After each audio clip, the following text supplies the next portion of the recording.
Previously, we've seen how we can derive the general solution for a second order linear differential equation, which is homogeneous.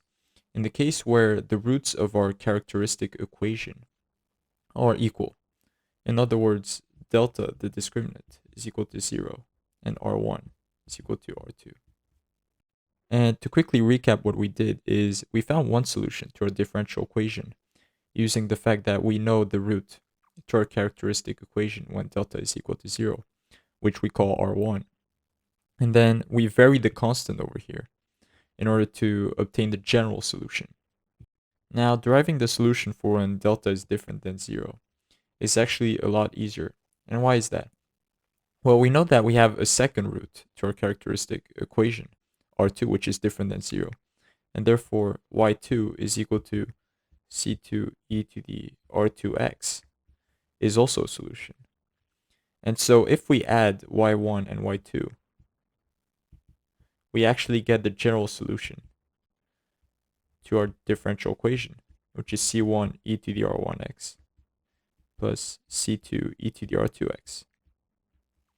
And the reason why it's general is because we have two arbitrary constants, so 2 degrees of freedom, which is perfect for our second order linear differential equation. But what I'm going to do in this video is do something completely unnecessary. What I'm going to do is derive this, the second solution and the general solution using the variation of parameters technique.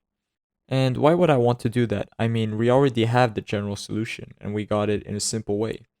But I want to illustrate the power of the variation of parameters technique for any sort of second order differential equation. And moreover, this exercise of deriving the general solution using the variation of parameters when delta is different than 0 is very enlightening and instructive in my opinion. And you will see why this exercise can be quite rewarding as we go on. And as always, we have one part of the general solution. We have one solution, but we want the general solution. And so what we do is we vary the constant. We turn c1 into a function. So now we have y is equal to c of x e to the r1x. And actually, I've already done this method in my previous video for the case when delta is equal to 0. So I'm gonna skip the steps, okay? You can watch my previous video to understand what I'm doing. So remember that our goal is to prove through the variation of parameters that the general solution will be y is equal to a e to the r1x, where a is just an arbitrary constant, plus b e to the r2x. So we already have e to the r1x times a constant. So now what we're trying to prove is this part over here, that the second root is also associated with the second part of the solution. And when we plugged in our trial solution, when we varied the constant, well, we have y prime and y prime prime, and we plugged those into our differential equation. And so we obtained this equation over here where we have grouped the terms in terms of c prime prime, c prime, and c, and we have canceled out the e to the r1x's. Now, once again, r1 is a root to our second order polynomial, so it's a solution to the characteristic equation. So this is equal to 0. However, the difference with the case where delta is equal to 0, so when we have the same roots, is that this part over here is actually not equal to 0. And the reason for that is because when we had the same roots, we could have written down that r1 is equal to minus the second coefficient over here, so the second coefficient of our characteristic equation, minus a1 over 2a2. But this is actually not the case when we have distinct roots. R1 is not equal to that. So this part is different than 0. And what we realize is that our problem is actually more challenging when delta is different than 0. Because now we need to solve this equation over here. So I've simplified our expression by canceling out this term over here since it's equal to 0. And remember that our goal is trying to find and determine the expression for c. And if we do find our expression for c, well, we would get the general solution to our differential equation because the variation of parameters not only gives us a particular but a general solution. And so how do we solve this equation over here? Well, one thing you may realize is that this is actually a differential equation in itself. Indeed, the function we are trying to find, well, the solution to this differential equation is c of x. And now you might think that because this is a second order differential equation, we have to resort to using the characteristic equation once again. But actually, we can turn this second order differential equation into a first order. Because notice that this isn't the standard, typical second order differential equation. Because here, in this case, a naught is equal to 0 for this differential equation.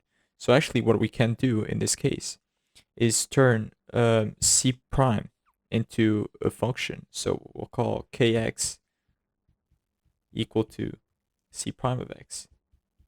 And therefore, k prime of x is equal to, well, the second derivative of c of x, so c prime prime of x.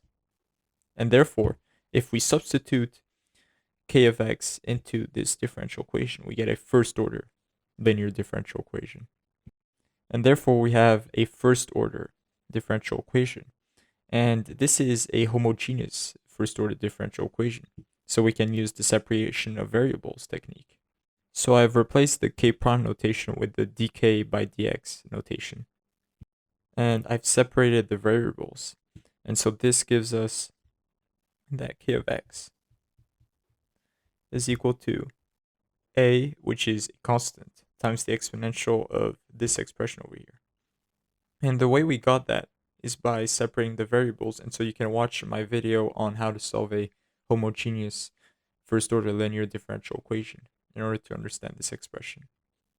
But remember that we're trying to solve for c of x, not k of x. And so since k of x is equal to the derivative of c of x, we just integrate in order to get c of x. And therefore c of x will be equal to the integral of this expression with respect to x.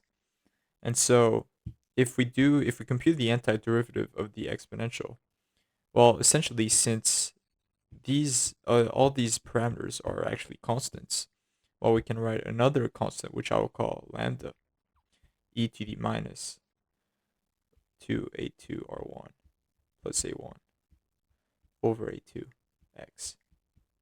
And so essentially what I've done here is computed the antiderivative. But since c of x is actually the indefinite integral of k of x, we need to add a constant, which I would call mu. And this is actually what we would expect, because remember that we had a second order differential equation, so we need to have two constants. Furthermore, I'm going to simplify the exponential over here, the input of the exponential. So I've turned this fraction over here into a simpler expression. And therefore we get this expression for c of x. And what we now do is plug c of x back into, well, our trial solution y of our initial differential equation. And so now we distribute the e to the r1x into this expression. And we have a negative 2r1, but we add the r1 from this exponential. And so we get this nice expression.